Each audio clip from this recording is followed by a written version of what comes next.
اعوذ باللہ من الشیطان الرجیم بسم اللہ الرحمن الرحیم وَإِذَا مَرِضْتُ فَهُوَ يَشْفِينِ صدق اللہ العظیم۔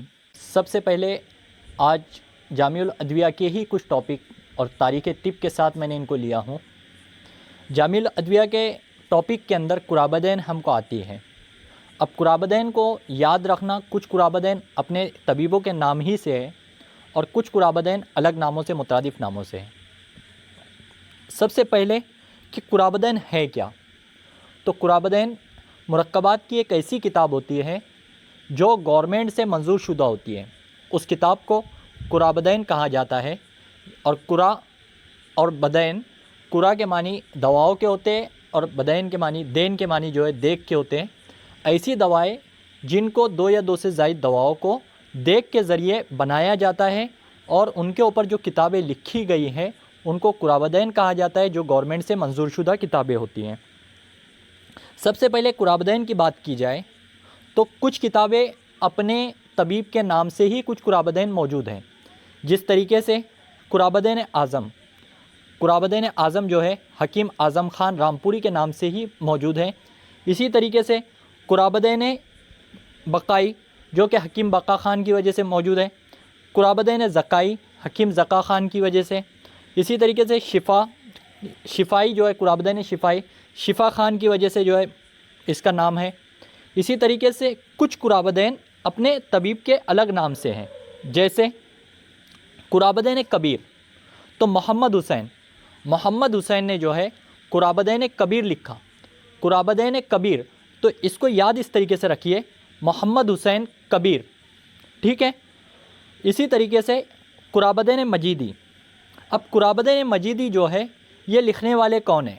تو شفاء الملک جو ہے، جن کو لقب دیا گیا کیونکہ حکیم عبداللطیف جو ہیں یہ اس وقت اپنی طبابت کی وجہ سے، جس وقت یہ طبابت کیا کرتے تھے، بہت زیادہ مہارت کے حامل تھے اور لوگوں نے ان کو جو ایک لقب دیا جس کو شفاء الملک کہا جاتا ہے۔ شفاء الملک ان کو لقب دیا گیا۔ یہ کویشچن MCQs میں یہ بھی پوچھ سکتا ہے کہ شفاء الملک کس کا لقب ہے؟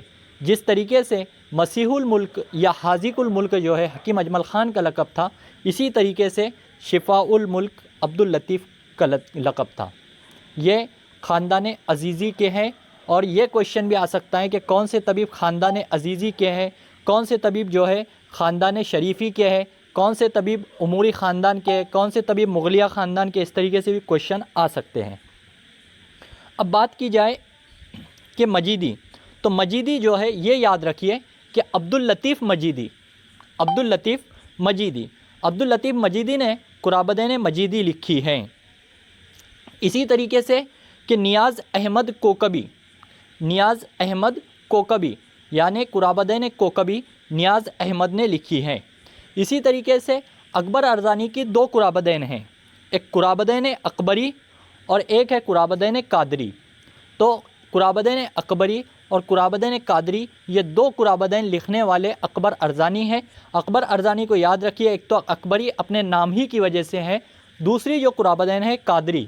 تو قادری جو ہے، انہوں نے قادری سے یاد رکھیے کہ اکبر ارزانی نے اکبری کے ساتھ قادری بھی لکھا ہے۔ اس طریقے سے ہم اس کو یاد رکھ سکتے ہیں۔ اب آتے ہیں اکبر ارزانی۔ اب اکبر ارزانی نے جو کتابیں لکھی ہیں ہم کو وہ پتہ ہونا چاہیے۔ علاج الصبیان کر کے ایک کتاب اکبر ارزانی کی ہے جو کہ طب نبوی پر پوری کی پوری مشتمل ہے۔ یہ کویشچن آ سکتا ہے کہ اکبر ارزانی کی کون سی کتاب طب نبوی پر مشتمل ہے؟ تو ہم کو پتہ ہونا چاہیے کہ علاج الصبیان یہ طب نبوی پر مکمل لکھی ہوئی ہے۔ اسی طریقے سے ہم نے قرابدین میں دیکھا قرابدین اکبری اور قرابدین قادری۔ پھر طب اکبری کر کے یہ شرح اسباب کا فارسی ترجمہ لکھا ہے جو کہ اکبر ارزانی نے لکھا ہے۔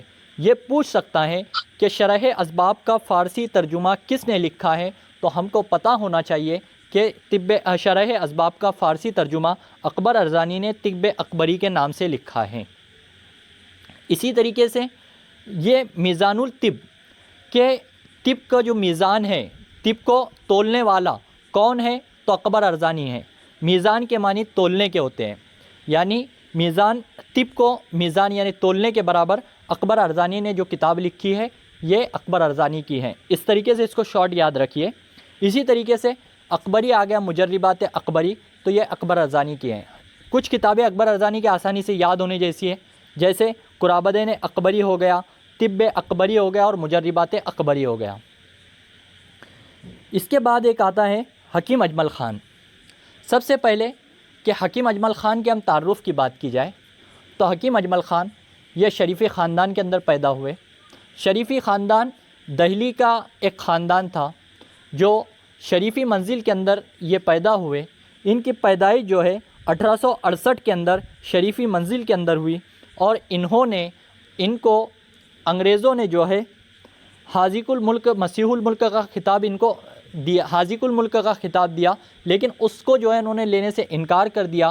پھر ان کو جو ہے جو ہندوستان کی عوام تھی، جو بھارت کے دہلی کے ان کے جو لوگ تھے، جو جاننے والے تھے، انہوں نے مسیح الملک کا ان کو خطاب دیا۔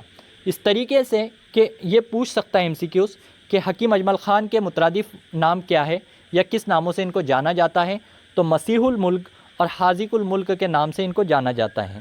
اسی طریقے سے یہ اہم شخصیت 1927 کے اندر رامپور کے اندر ان کی وفات ہوئی۔ پیدائش دہلی میں ہوئی لیکن وفات رامپور میں ہوئی۔ یہ ایم سی کیوز آ سکتا ہے AIA-PGT کے اندر کہ حکیم اجمل خان کی وفات کہاں پر ہوئی۔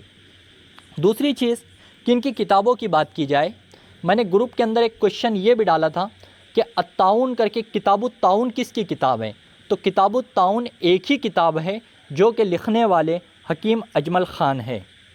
حکیم اجمل خان کا کون سا خاندان ہے تو ہم کو پتہ ہونا چاہیے، شریفی خاندان ہے، کیونکہ 3 خاندان اہم ہے جو طبابت کی بنیاد پر جو طبیبوں کے خاندان ہے۔ ایک جو ہے کہ شریفی خاندان ہے، ایک لکھنوی عزیزی خاندان ہے، اور ایک اور خاندان ہے۔ اس طریقے سے 3 اہم خاندان ہیں۔ اسی طریقے سے بیاض حاذق یا کتاب الحاذق یہ لکھنے والے بھی جو ہے حکیم اجمل خان ہیں۔ اسی طریقے سے انہوں نے کتاب تحفۃ الحامدیہ فی الثنا لکھی۔ تو حامدیہ فی الثنا اگر آ جاتا ہے، حامدیہ فی الثنا، تحفۃ الحامدیہ فی الثنا، یہ اتنی امپورٹنٹ نہیں ہے لیکن پھر بھی اس کو یاد رکھ لیجئے کہ حامدیہ فی الثنا یہ کتاب لکھنے والے بھی حکیم اجمل خان ہیں۔ اسی طریقے سے میں نے پڑھایا ہوں کہ مسیح الملک ان کا خطاب تھا، تو انہوں نے بیاض مسیحی بھی لکھی ہے، کتاب مسیحی کر کے ایک کتاب انہوں نے لکھی ہے۔ اسی طریقے سے بیاض اجمل کر کے ایک کتاب ہے جو انہوں نے لکھی ہے۔ اسی طریقے سے بیاض حاذق کر کے بھی ایک کتاب ان کی خود کی شائع کی ہوئی ہے، لکھی ہوئی ہے۔ یہ کتابیں ان کے نام ہی کی بنیاد پر انہوں نے لکھی ہے، یہ امپورٹنٹ ہے۔ اب کچھ اہم مصنف ہیں جن کی اہم کتابیں ہیں، جیسے سب سے پہلے کہ ایک کوشچن آتا ہے فردوس الحکمت کس کی کتاب ہے، تو ہم کو پتہ ہونا چاہیے کہ فردوس الحکمت جو ہے ربن تبری کی کتاب ہے۔ ربن تبری نے، جو کہ ربن تبری مرو کا ایک مقام ہے، مرو کر کے جس کا نام ہے، 810 سن عیسوی کے اندر یہ پیدا ہوئے۔ اور ربن تبری کی 2 اور اہم کتاب ہے، کتاب فی الحجامہ اور بحر الفوائد کر کے ایک کتاب انہوں نے لکھی ہے۔ یہ کوشچن آ سکتا ہے کہ بحر الفوائد کس کی کتاب ہے، تو ہم کو پتہ ہونا چاہیے کہ فائدے کا سمندر جو بنایا ہے یہ ربن تبری نے بنایا ہے۔ فائدے کا سمندر، بحر کے معنی سمندر، اور فائدہ فوائد سے فائدہ، فائدے کا سمندر بنانے والا ربن تبری ہے۔ اور کتاب فی الحجامہ یعنی حجامے میں ربن تبری، اس طریقے سے اس کو شارٹ یاد رکھیے کہ کتاب حجامہ کے معنی حجامہ کپنگ جس کو کہا جاتا ہے، فی کے معنی میں، حجامے میں ربن تبری، یہ کتاب کو اس طریقے سے یاد رکھیے۔ اسی طریقے سے کتاب المیعاد کر کے ایک کوشچن آتا ہے۔ اب کتاب المیعاد، اس کو کتاب المیعاد کا نام کیوں دیا گیا، تو اس میں 100 سے زائد اس طریقے سے ہے کہ کتاب المیعاد یہ لکھنے والے مسیحی ہے، اور مسیحی نے اس کتاب کو لکھا جس کے اندر تقریباً 100 کچھ آتا ہے، 100 آتا ہے، اس وجہ سے جو ہے اس کو میعاد نام دیا گیا۔ اب مسیحی کے تعارف کی بات کی جائے تو مسیحی جو ہے جرجان کے اندر پیدا ہوئے۔ یہ کوشچن امپورٹنٹ ہے کہ شیخ کا استاد کون رہا ہے، تو مسیحی جو ہے شیخ الرئیس بولی سینا کے استاد رہے ہیں۔ یہ امپورٹنٹ کوشچن ہے کہ شیخ الرئیس بولی سینا کے کون استاد تھے، تو مسیحی جو ہے ان کے استاد تھے۔ میعاد جو ہے یہ عربی ورڈ ہے جس کو 100 کہا جاتا ہے، 100 کو میعاد کہا جاتا ہے، 100 ابواب ہونے کی وجہ سے اس کتاب کو کتاب المیعاد کا نام دیا گیا۔ اب اگلا کویشچن ہے کہ کتاب الحشائش۔ کتاب الحشائش یہ کویشچن بھی آ سکتا ہے کہ کتاب الحشائش کس چیز پر لکھی گئی کتاب ہے؟ کتاب جو ہے مفرد دواؤں پر، مرکب دواؤں پر، معالجات پر، یا کوئی نہیں؟ تو ہم کو پتہ ہونا چاہیے کہ کتاب الحشائش یہ سنگل ڈرگ کے اوپر لکھی گئی مکمل کتاب ہے، جو کہ لکھنے والے دیسکوری دوست تھے، جن کو امام الادویہ کہا جاتا ہے۔ اسی طریقے سے یہ کویشچن 2024 کے AIAPGT کے اندر پوچھا گیا تھا کہ گنج باد آورت یہ کتاب کس کی لکھی ہوئی ہے؟ تو حکیم امان اللہ کی جو ہے کتاب جو ہے گنج باد آورت لکھی ہوئی ہے۔ اس کو اس طریقے سے یاد رکھیے کہ گنج کے معنی ہوتے ہیں ٹکلا، مکمل ٹکلا، اور باد آورت تو یہ جو کتاب ہے گنج کے معنی ٹکلا، ٹکلا کون تھا؟ تو حکیم امان اللہ خان تھے، جو کہ کتاب اس طریقے سے ہم یاد رکھ سکتے ہیں۔ اب اس کے بعد 6 اہم کتابیں ہیں جن کے نام ہم کو لاطینی کے اندر یاد ہونا چاہیے۔ سب سے پہلے ہے کتاب المناظر۔ اب کتاب المناظر یہ کویشچن بھی آ سکتا ہے کہ آئی کے اوپر کون سی کتاب ابن ہیثم کی لکھی گئی ہے؟ تو ہم کو پتہ ہونا چاہیے آنکھ کے اوپر کتاب المناظر لکھی گئی ہے، جس کو اینوپٹک بھی کہا جاتا ہے۔ این آپٹک ہم نے جو ہے فزیولوجی کے اندر پڑھا ہے، آپٹک نرو اس طریقے سے، تو اس کو یاد رکھیے کہ اینوپٹک جو ہے یہ کتاب المناظر کا نام ہے۔